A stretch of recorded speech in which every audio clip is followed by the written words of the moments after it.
Audio Jungle.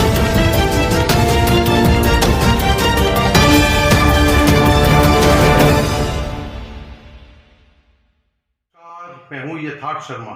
आप देख रहे हैं नेशनल रफ्तार। दिन है रविवार।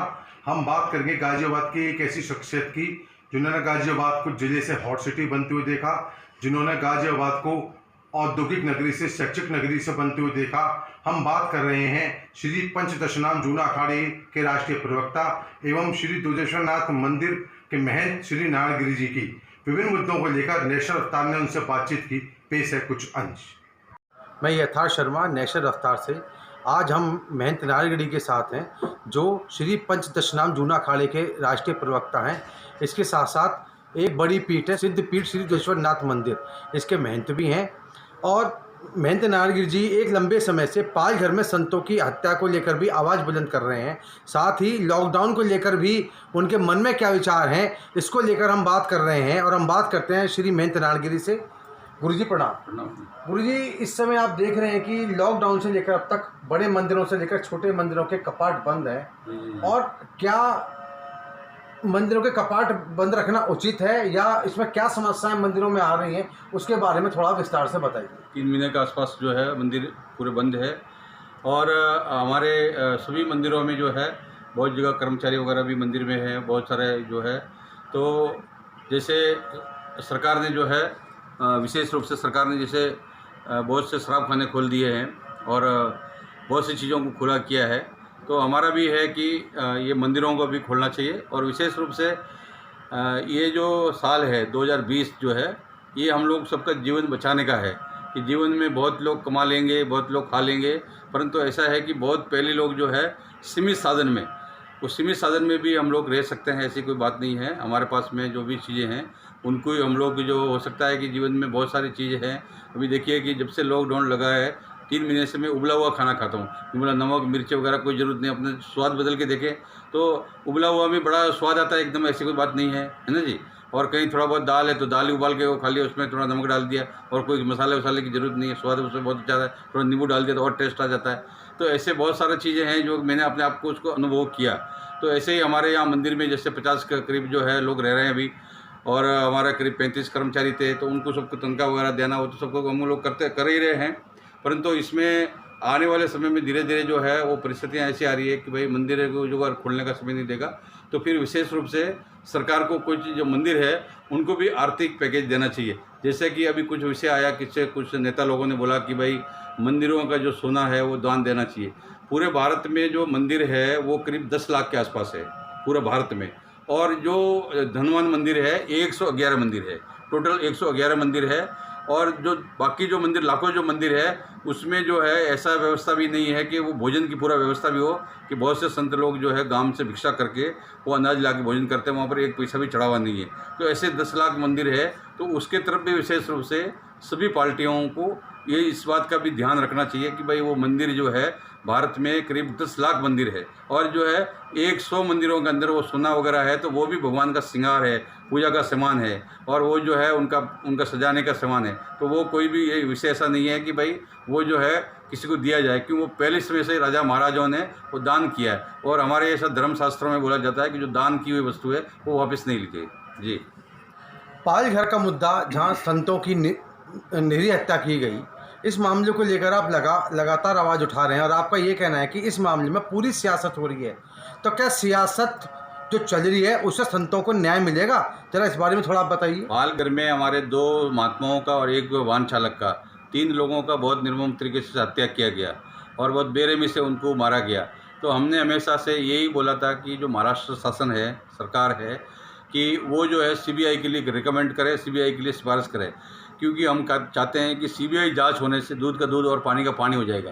तो हमने ये कहा था कि हम किसी भी ना किसी पक्ष में हैं ना विपक्ष में हैं। हमने बोला कि हमारा किसी पार्टी से कोई संबंध नहीं है, हमारा धर्म विशेष के ऊपर भी किसी प्रकार का कोई आरोप नहीं है, कोई जाति संप्रदाय। मैंने ये बात हमेशा से, मैंने जब टीवी डिबेट में भी हमेशा ये बोलता हूँ कि कौरव और पांडव एक ही भाई थे, परंतु वो एक भाई होने के बाद में भी एक लोग धर्म की तरफ खड़े थे, एक अधर्म की तरफ खड़े थे।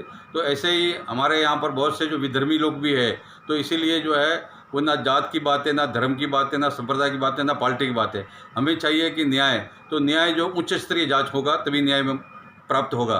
और उसमें जो है हमने जो है मांग रखा है कि विशेष रूप से कि सीबीआई जांच जो है इसमें जब तक नहीं होगा तब तक जो है पूर्ण रूप से न्याय नहीं मिलेगा। सनातन धर्म को लेकर काफ़ी कुछ कहा जाता है। हमारी सनातन धर्म की संस्कृति काफ़ी प्राचीन है और इसको लेकर अब सियासत में भी सवाल खड़े हो रहे हैं।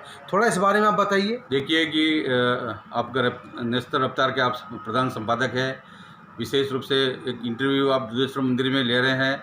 आपका चैनल में यूट्यूब पर देखता हूँ, बड़ा प्रसन्नता होती है और पूरा जो है विवेचन करते हैं और जो सत्य बात है वही आप हमेशा कहते हैं कि आपका नाम भी क्या नाम है? यथार्थ शर्मा। यथार्थ शर्मा, जो यथार्थ जो है चीज़ों को निकाल के लाना। तो ये विशेष रूप से हमारे यहाँ बोलते हैं कि मोहवांश जीव लोग जीव बुता सनातना, कि मोहवांश जीव लोग जीव बुता सनातना, है ना जी। तो ये सनातन धर्म जो है हमारा प्राचीन काल से, वैदिक काल से ही है। तो इसमें किसी भी प्रकार का, क्योंकि जीवन में हमारा जब तक हमारे अंदर में सत्य नहीं होगा, निष्ठा नहीं होगा, आचरण नहीं होंगे, तब तक हम जीवन को जो है सही व्यवस्थित जी नहीं सकते। तो ये सब धर्म से आएंगे।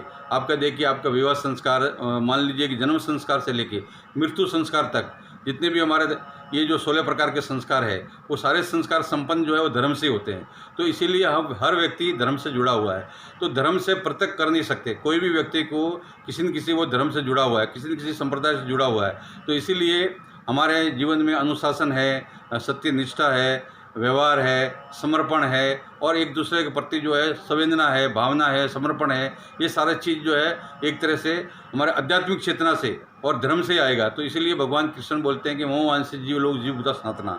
हम लोग सनातन धर्म से हैं, सनातन वैदिक सनातन धर्म है हमारा और उससे हम लोग जुड़े हुए हैं। तो निश्चित रूप से हमेशा से वो सनातन धर्म जो है प्रत्येक जीव की कल्याण की बात करते हैं कि जो शिव जो है, शिव का दूसरा नाम कल्याण का है, कि प्रत्येक जीव का कल्याण करना, परोपकार करना।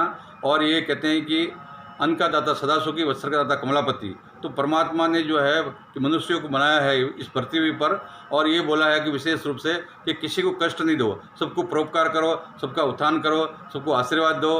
तो निश्चित रूप से वैदिक सनातन धर्म ऐसा है जो कि किसी भी जो अपना जो शत्रु है, शत्रु का भी जो है विनाश नहीं चाहता, वो उसका भी उत्थान और उसका भी उत्थान चाहता है और उसकी भी मुक्ति चाहता है। ये है सत्य सनातन धर्म। आपसे अंतिम प्रश्न है कि लॉकडाउन 4 में कल से प्रवेश हो रहा है, तो देशवासियों से लेकर महानगर वासियों को आपका क्या संदेश? मेरा ये विशेष रूप से सभी लोगों से आग्रह है और एक निवेदन कर सकता हूँ, मैं आज्ञा नहीं दे सकता, निवेदन कर सकता हूँ कि ये जो वर्ष है 2020 का जो वर्ष था, ये हमारे जीवन में हम लोगों को जो है एक तरह से कष्टदायक जीवन था और पूरे विश्व के लिए ऐसे था।